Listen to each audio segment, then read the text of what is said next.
Assalamualaikum warahmatullahi wabarakatuh. Perkenalkan, nama saya Alda Syafitri dan rekan saya Natasha Pricia. Saya Salsa Belin. Baiklah, kami di sini akan mempresentasikan pengantar ilmu hukum yang berjudul aliran-aliran yang ada di dalam ilmu hukum. Baiklah, yang pertama akan disampaikan oleh Natasha.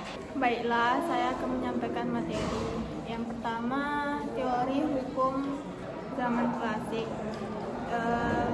Pemikiran awal mengenai aliran hukum alam atau yang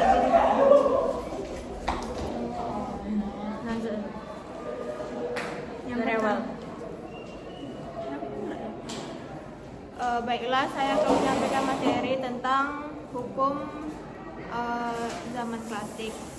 Pemikiran awal mengenai aliran hukum alam atau yang lebih dikenal dengan teori hukum alam klasik sejatinya dikembangkan oleh penganut aliran Stoics yang didirikan oleh Zeno. Filsuf Zeno merupakan salah satu dari pemikiran filosofis Yunani kuno yang generasi selanjutnya kemudian dilanjutkan dengan Socrates, Plato, dan Aristoteles. Meskipun pertama kali dikembangkan oleh Zeno, yang mendapat julukan sebagai bapak teori hukum alam klasik ialah Aristoteles. Hal ini dikarenakan cukup banyak karyanya yang bermuatan teori hukum alam klasik. Terdapat persamaan antara pandangan dari Socrates, Plato, dan Aristoteles. Yang pertama, Socrates. Socrates itu lahir di Athena pada tahun 470 sebelum Masehi dan meninggal pada tahun 399 sebelum Masehi. Keunikan dari Socrates ialah ia tidak pernah menulis ajaran filosofisnya. Socrates itu merupakan seorang filsuf yang hidup pada zaman ketenaran kaum sofis. Yang kedua, Plato. Plato itu merupakan pendiri akademi filsafat di Athena, yang salah satu buku paling menarik adalah Politeia. Tiga, Aristoteles, yaitu merupakan salah satu murid dari Socrates. Melalui karya-karyanya yang hakikatnya tidak terlalu jauh dari ajaran Socrates dan Plato, Aristoteles mengajarkan bahwa kehidupan manusia itu pada hakikatnya memiliki tujuan tertentu yang hendak dicapai. Selanjutnya ada teori hukum abad pertengahan. Teori hukum pada abad pertengahan merupakan perpaduan kompleks antara hukum Romawi.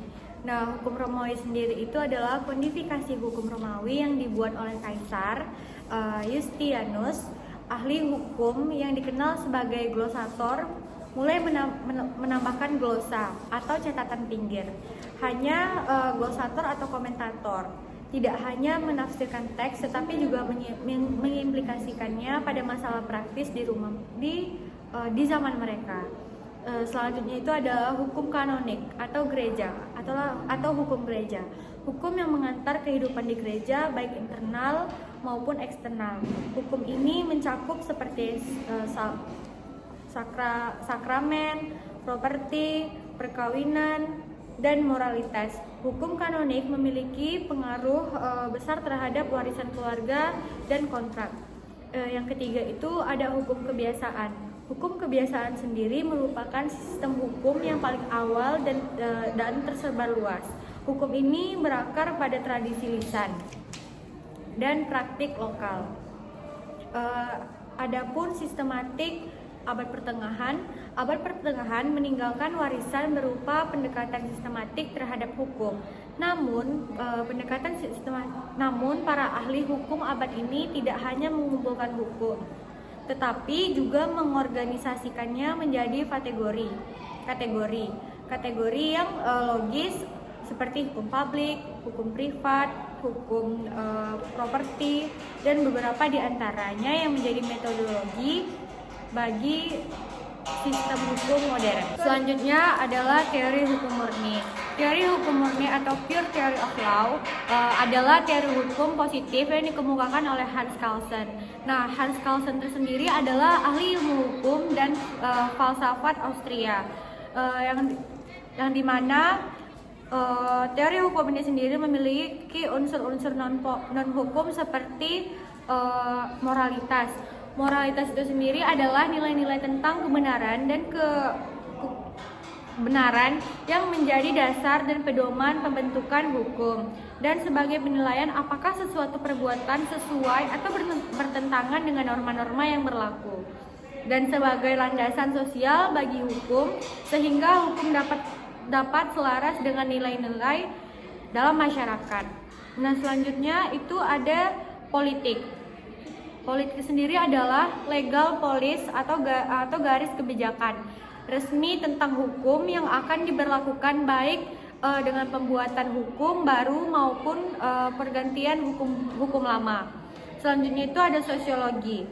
Sosiologi sendiri adalah cabang ilmu yang mengikuti hukum dari perspektif sosial secara empiris, mencakup hubungan timbal balik antara hukum dengan gejala sosial lainnya seperti budaya, politik, struktur sosial dalam sosial masyarakat. Dari hukum abad ke-19 sampai ini merupakan masa transisi dari pandangan hukum alam natural law yang dominan, yang meyakini hukum bersumber dari akal ilahi atau rasio universal, menuju pendekatan yang lebih membumi, empiris dan historis. Beberapa aliran-aliran utamanya yaitu aliran hukum historis, positivisme hukum, dan aliran sosiologi hukum.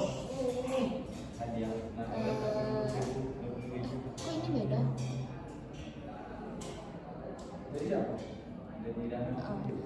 Jadi aliran hukum historis adalah reaksi langsung terhadap idealisme hukum alam dan rasionalisme kodifikasi hukum Prancis, kode sivil yang dianggap mengabaikan kekhasan nasional. Tokoh utama Friedrich Karl von Savigny 1779 sampai 1861 melihat hukum bukan sebagai produk akal murni atau perintah penguasa, melainkan sebagai manifestasi dari jiwa bangsa atau Volksgeist.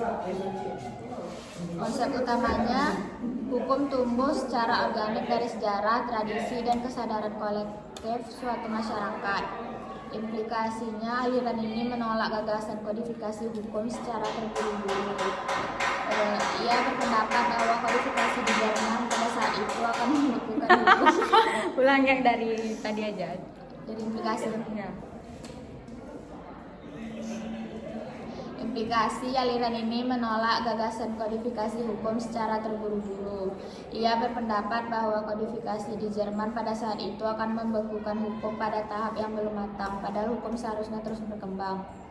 Kritik, meskipun berpengaruh besar, aliran ini dikritik karena terlalu menekankan masa lalu dan konservatisme, serta kurang memberikan ruang bagi reformasi hukum yang diperlukan untuk menghadapi perubahan sosial.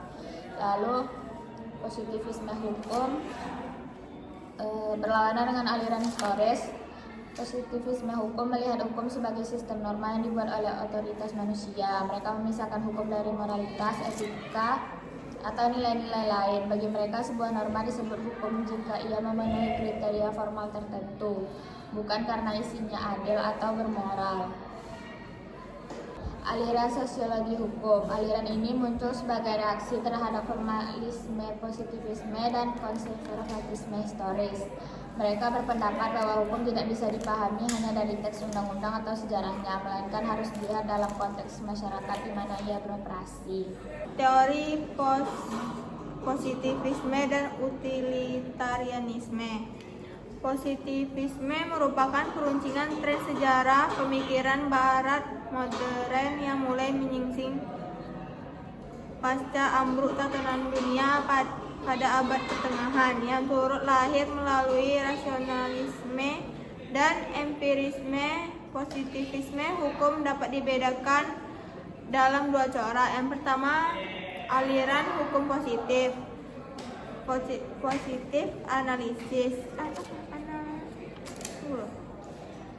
Positivisme hukum dapat dibedakan dalam dua corak. Yang pertama, aliran hukum positif analitis. Yang kedua, aliran hukum murni. Selanjutnya, utilitarianisme adalah aliran yang meletakkan kemanfaatan sebagai suatu kebahagiaan. Selanjutnya itu ada teori hukum murni. Teori hukum murni atau pure theory of law adalah teori hukum positif yang dikemukakan oleh Hans. Adapun prinsip-prinsip utama teori hukum murni, yang pertama itu adalah pemurnian ilmu hukum. Pemurnian ilmu hukum membersihkan ilmu hukum dari unsur-unsur asing yang tidak berkaitan langsung dengan hukum, seperti nilai moral, fakta sosial, dan pertimbangan politik. Hukum harus dipahami apa adanya, bukan sebagaimana seharusnya. Dan yang selanjutnya ada hierarki norma. Hierarki norma diatur oleh Undang-Undang Nomor 12 Tahun 20. Selanjutnya di hierarki norma.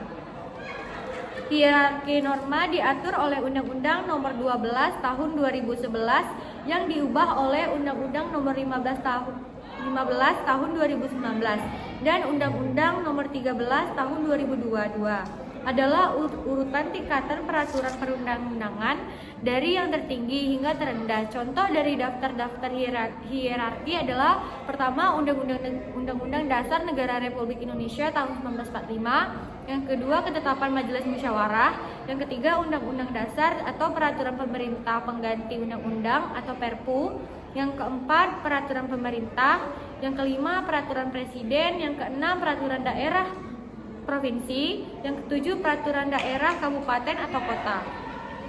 Adapun selanjutnya adalah grand norm atau nama dasar. Norma dasar sendiri adalah konsep dari teori hukum murni oleh Hans Kelsen yang merujuk pada norma tertinggi atau fundamental, sifat dasar atau pokok inti atau dasar dari sistem hukum. Baiklah, yang terakhir adalah pemisah hukum dan moralitas. Pemisah hukum dan moralitas sendiri adalah gagasan dalam filsafat hukum yang menyatakan bahwa sistem hukum dan sistem moral adalah dua hal yang berbeda dan independen, di mana hukum tidaklah harus selalu mencerminkan nilai moral dan tindakan yang ilegal belum tentu moral. Hukum sendiri adalah seperangkat aturan yang ditetapkan oleh masyarakat. Presentasi dari kelompok kami, jika ada kesalahan atau kekurangan dalam penyampaian materi mohon dimaafkan. Assalamualaikum warahmatullahi wabarakatuh.